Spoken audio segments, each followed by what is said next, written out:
Bonjour à vous tous. En lisant un livre, j'ai rencontré une démonstration de la dérivabilité de f rangé en un point A et je voulais la partager avec vous et l'analyser en même temps. Donc, dérivabilité de g rang f en un point A.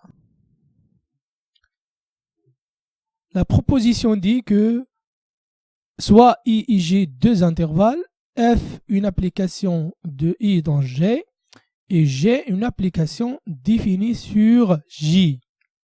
Si f est dérivable en A appartenant à I et G est dérivable en B égale à f de A, alors G rang f est dérivable en A et on a G rang f' en A égale à G' en B fois f' en A.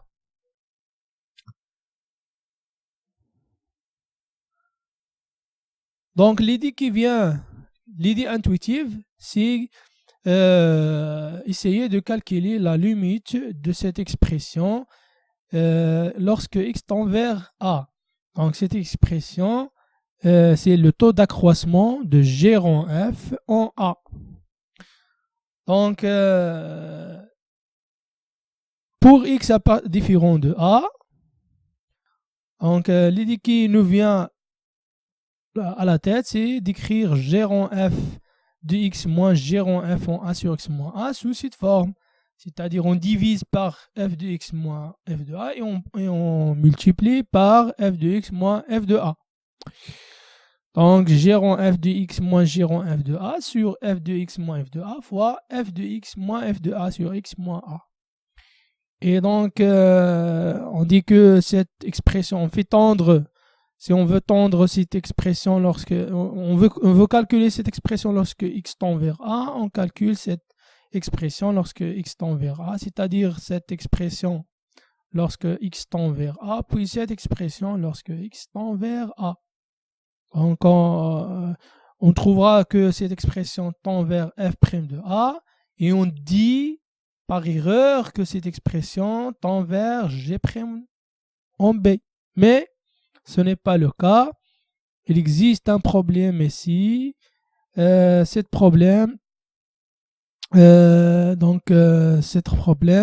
est que f de x moins f de A peut s'annuler.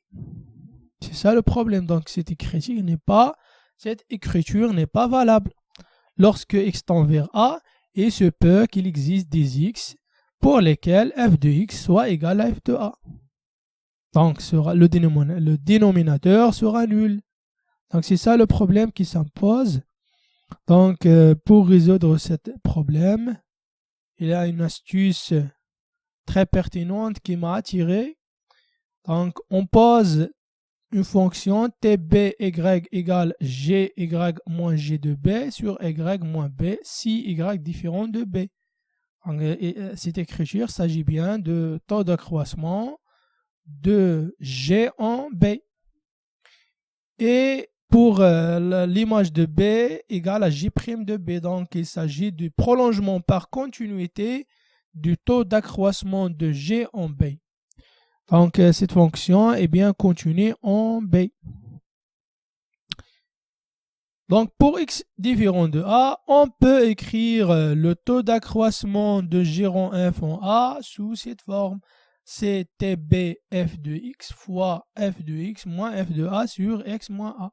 Cette expression qui est valable lorsque f de x différent de b et même lorsque f de x égale à b. Parce que si f de x égale à b, on trouvera les deux membres qui sont nuls. Donc si f de x égale à b, donc f de x c'est b, donc b moins f de a. Tel que f de a égale à b, on aura ici le terme qui est égal à 0. Et ici, on aura égal à 0. Si f de x égale à b, bien sûr. Ici, f de x différent de b, donc c'est évident que cette écriture est correcte. Donc, qu'est-ce qu'on aura? On aura cette écriture lorsque x tend vers a. Donc, cette écriture, c'est le taux d'accroissement de f en a. Donc, elle tend vers f' en a. Parce qu'on a dit que f est dérivable en A. Et puisque f est dérivable en A, elle est continue. Et par suite, lorsque x tend vers A, f de x tend vers B, et lorsque f de x tend vers B, sachant que TB est continu en B, donc cette expression tendra vers TB de B, qui est égal à G' B.